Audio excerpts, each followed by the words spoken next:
اگر کسی نے کبھی تربوز نہ دیکھا ہو تو اس مصرے سے وہ اسے سبز سمجھ سکتا ہے، لیکن کتاب میں، اور وہ بھی 8ویں جماعت کی کتاب میں، تربوز کے بارے میں یہ لکھنا کہ وہ زرد رنگ کا ایک پھل ہوتا ہے، اللہ تعالیٰ رحم فرمائے۔ کاش لکھنے والے نظم کا پہلا مصرع ہی پڑھ لیتے۔ ایک اور اہم لغزش باغ بطحا کے مسافر پر سلام کے عنوان سے ایک آزاد نظم شامل کی گئی ہے۔ اس کے بارے میں مجلس ادارت نے لکھا ہے کہ طائف کے باہر آپ قریب کے ایک باغ میں آرام کرنے کے لیے رک گئے، اس باغ کا نام نخلا تھا۔ اسلامی تاریخ میں اس باغ کا نام کہیں نہیں ملتا، صرف اتنا کہ وہ ابنائے ربیہ کا باغ تھا جس کے 2 بیٹے عتبہ اور شیبہ تھے۔ تھوڑی دور وہاں رک کر آپ مکہ مکرمہ کے لیے روانہ ہوئے اور وادی نخلا میں چند دن قیام کیا۔ یہاں 2 سرسبز علاقے تھے۔ وادی نخلا طائف اور مکہ مکرمہ کے درمیان واقع ہے۔ اس کی تفصیلات الرحیق المختوم صفحہ 182 میں مل جائیں گی۔ دور دراز کے فاصلوں کا ذکر نکلا ہے تو یہ بتاتا چلوں کہ محترمہ ساجدہ زیدی کے بارے میں مرقوم ہے کہ وہ پانی پت حسین میں میرٹھ میں پیدا ہوئیں۔ نویں کتاب صفحہ نمبر 97۔ میرٹھ یو پی میں واقع ہے اور پانی پت ہریانہ میں، دونوں کے درمیان 106 کلومیٹر کا فاصلہ ہے۔ اب یہ دونوں جگہ کیسے پیدا ہو سکتی ہیں؟ تلفظ زباندانی کا ایک اہم موضوع ہے۔ مجھے خوشی ہے کہ ان کتابوں میں اکثر مشکل الفاظ پر اعراب لگا کر ان کا صحیح تلفظ بتانے کی کوشش کی گئی ہے، لیکن یہ کام کارگہ شیشہ گری میں آہستہ سانس لینے کے مترادف ہے۔ حضرت علی کرم اللہ وجہہ کے قاتل عبد الرحمن بن ملجم کو ملجم لکھا گیا ہے، یعنی جیم پر زیر لگایا گیا ہے، جو سراسر غلط ہے۔ اور ہاں، پونا کو پونے ہوئے ایک زمانہ گزر گیا، لیکن ہر کتاب میں آگے پیچھے تقریباً 6 بار پونا لکھا گیا ہے، یعنی کل کتابوں میں 72 بار پونا لکھا گیا ہے۔ اس لیے ایک گمان یہ بھی ہوتا ہے کہ کہیں پونے کا نام دوبارہ پونا تو نہیں ہو گیا، لیکن ابھی تک اس کی تصدیق نہیں ہو سکی۔ ماہر تعلیم نے اس بات پر اتفاق کیا ہے کہ چھوٹی کلاسوں میں اور بڑی کلاسوں میں 2 لفظوں کو ملا کر نہ لکھا جائے۔ اخبار والے لکھیں کوئی حرج نہیں، وہ دلبر داشتہ کو دلبر داشتہ لکھ سکتے ہیں۔ میرے پاس ایک طویل فہرست ہے جہاں ان کتابوں میں 2 لفظوں کو ملا کر لکھا گیا ہے جو ابھی پیش نہیں کی جا سکتی۔ یہ مجلس ادارت کا کام ہے کہ ایسے الفاظ جو عام استعمال کے نہیں ہیں یا انہیں غلط استعمال کیا جاتا ہے، اگر کتاب میں آ جائیں تو ان کا صحیح تلفظ بھی لکھ دیا جائے۔ مثلا بازنطینی حکمراں ہرقل، جی ہاں ہم اسے اسی طرح پڑھتے ہیں، لیکن اس کا صحیح تلفظ ہرقل ہے۔ اسی طرح ایک عام غلطی امر عیار کی ہے، اس کے عین پر زبر تو لگا دیا لیکن یہ نہیں بتایا کہ واو پڑھا نہیں جاتا اور اس کا صحیح تلفظ امر ہے، امرو نہیں۔ اسی طرح میلہ اور پنجرا کے آخر میں ہے لکھنا نامناسب ہے۔ 11ویں اور 12ویں کلاسیں بڑی اہم ہوتی ہیں۔ 11ویں میں جو قواعد بیان کی گئی ہے وہ مینوعن 12ویں کی کتاب میں بھی ویسے کی ویسی ہی لکھی گئی۔ مثلا جملے کی تحویل 9ویں میں 11ویں جماعت میں 70 سے 71 صفحوں پر ہے، 12ویں میں وہی چیز 64 سے 65 صفحے پر۔ طور پر جو بات کی گئی ہے 11ویں میں 72 سے 73 صفحے پر ہے اور 12ویں میں 67 سے 68 صفحے پر۔ مجاز مرسل 11ویں میں 122 صفحے پر ہے اور 12ویں میں 111 صفحے پر۔ بڑی دلچسپ بات ہے کہ بحر اور تختی بھی دونوں میں یکساں ہے۔ ان دونوں میں بحر متقارب اور بحر حزج کی وہی ترتیب، وہی جملے، وہی مثالیں اور وہی تختی بتائی گئی۔ ایک اور بات آپ کے سامنے رکھنا چاہتا ہوں کہ انہی دونوں کتابوں میں قواعد کے زیر اثر لفظ سازی کا ایک باب بنایا گیا ہے جو دونوں میں یکساں ہے۔ لفظ سازی دراصل میرے لحاظ سے یہ لفظ سازی نہیں ہے بلکہ ترکیب سازی ہے۔ 2 لفظوں کو ملا کر جب ہم ایک ترکیب بناتے ہیں تو اس ترکیب کو ہم کس طرح سے پیش کریں گے، ماہرین نے یہاں بھی اس چیز کو پیش کیا ہے۔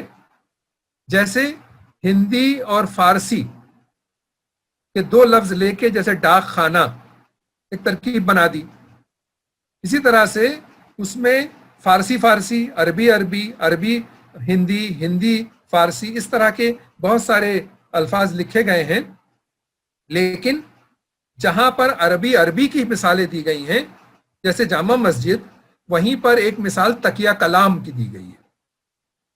اب دیکھیے کہ تکیہ کلام یہ دونوں عربی نہیں ہیں، لیکن عربی عربی میں لکھے گئے ہیں۔ تکیہ فارسی کا لفظ ہے، کلام عربی کا لفظ ہے، تو اس کو فارسی عربی کے ضمن میں لکھا جانا چاہیے، لیکن عربی عربی کے ضمن میں لکھا گیا۔ اسی طرح سے جہاں فارسی عربی کی ترکیبیں دی گئی ہیں وہاں پر گاؤ تکیہ لکھا گیا ہے، جبکہ گاؤ تکیہ فارسی عربی کی مثال نہیں ہے بلکہ فارسی فارسی کی مثال، دونوں لفظ فارسی کے ہیں۔ اس نصاب میں مجھ سے پہلے جن لوگوں نے تقریریں کی ہیں اور اس کا بڑا خوبصورت تجزیہ کیا ہے اور یہ بتایا ہے کہ اس کے اندر کیا ہونا چاہیے اور کیا نہیں ہے، وہ اس پر میں بات نہیں کروں گا۔ شعراء اور مصنفین کی تاریخ پیدائش اور تاریخ وفات جو پیش کی گئی ہیں اس میں بڑا صعب ہے، اس کی ایک طویل فہرست ہے جو غلط تاریخیں دی گئی ہیں، وہ بھی یہاں پیش کرنے کا موقع نہیں ہے۔ جس کام کا بیڑا ادبی کارواں نے اٹھایا ہے اس کے لیے ایک ویبینار کافی نہیں ہے۔ میرا خیال ہے کہ اس پر باقاعدہ سہروزہ ورکشاپ ہونا چاہیے۔ جاتے جاتے ارباب ادبی کارواں کا شکریہ ادا کرتے ہوئے اپنی بات اس شعر پہ ختم کرتا ہوں۔ مانے نہ مانے آپ کو یہ اختیار ہے، ہم نیک و بد حضور کو سمجھائے دیتے ہیں۔